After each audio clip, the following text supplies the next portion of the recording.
আসসালামু আলাইকুম। হাজির হয়ে গেলাম মজার আরেকটি নতুন রেসিপি নিয়ে। আজকের রেসিপি হলো গরুর মাংস ভুনা। গরুর মাংসের বিভিন্ন মশলা ছাড়াই আমি বিয়েবাড়ির স্বাদে গরুর মাংস রান্না করে দেখাবো আজ।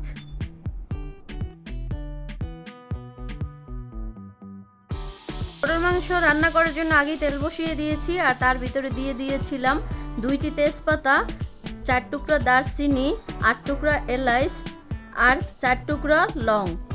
এখানে আমি 2 কাপ পরিমাণ তেল দিয়েছি আর 2 কাপ পরিমাণ পেঁয়াজ দিয়ে দিয়েছি। 3 কেজি গরুর মাংস যতটুকু পরিমাণ লাগছে আমি ততটুকুই দিচ্ছি। এখানে আমি বড় চামচ দিয়ে 1 টেবিল চামচ দিয়ে দিলাম আদা রসুন বাটা আর 1 টেবিল চামচ পরিমাণ দিয়ে দিলাম জিরা বাটা আর 1 টেবিল পরিমাণ দিয়ে দিলাম হলুদের গুঁড়া আর 1 টেবিল চামচ মরিচের গুঁড়া, 1 টেবিল চামচ পরিমাণ দিয়ে দিলাম ধনিয়ার গুঁড়া। মশলাটা ভালো করে তেলের সাথে কষিয়ে নিয়েছি। এবার দিয়ে দিলাম পানি।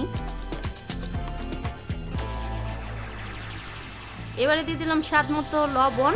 আমি এই মশলাটা আরো কিছুক্ষণ ভালো করে কষিয়ে নিব।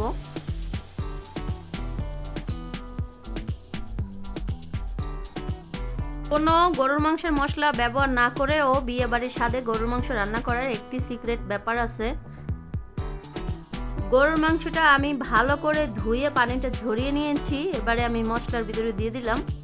আর যে সিক্রেট ব্যাপারের কথা আপনাদেরকে বলেছি সেটা হলো মশলাটা যত বেশি কষিয়ে নেওয়া যায় গরুর মাংসটা খেতে ততই বেশি মজা হয়। কেউ যদি মশলা কম কষানোর পরেই গরুর মাংস দিয়ে দেয় সেই ক্ষেত্রে কিন্তু গরুর মাংসের স্বাদ কখনোই ভালো আসে না। মশলার সাথে ভালো করে কষিয়ে নিয়েছি। এবার কিছুক্ষণের জন্য ঢেকে রান্না করব। 15 মিনিটের মতো মাংসটাকে রান্না করেছিলাম। আর মাংসের ভিতরে এমনিতেই এক্সট্রা একটা পানি থাকে, সেই পানিটা দিয়ে মাংসটা সিদ্ধ হবে। আমি এক্সট্রা কোনো পানি এখনো দেইনি। মাংস রান্না করার সময় মাংসের ভিতরে পানি না দিলেও কিন্তু মাংসের থেকে একটা এক্সট্রা পানি বের হয়। সেই পানি দিয়েই আমি মাংসটাকে ভালো করে কষিয়ে নিয়েছি।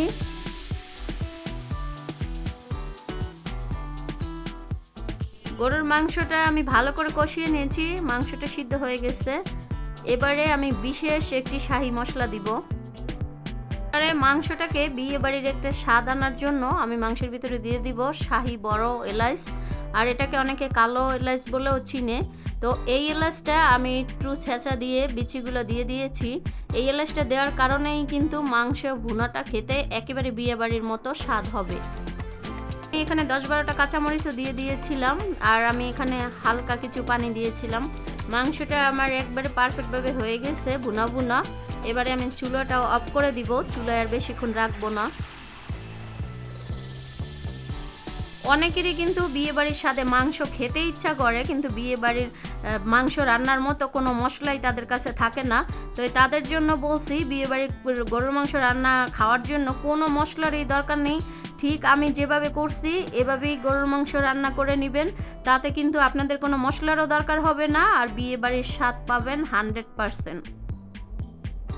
যারা এভাবে গরুর মাংস এখনও ভুনা করেন নাই অবশ্যই একবারের জন্য হলেও ট্রাই করবেন। এই গরুর মাংস ভুনা করতে বাড়তি কোনো ঝামেলারও প্রয়োজন নেই এবং খেতেও খুবই মজা হয়।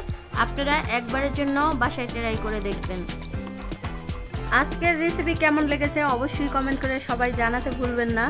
তো আজ এই পর্যন্তই, আবার দেখা হবে নতুন কোনো মজার রেসিপি নিয়ে। ভালো থাকবেন, সুস্থ থাকবেন। আল্লাহ হাফেজ।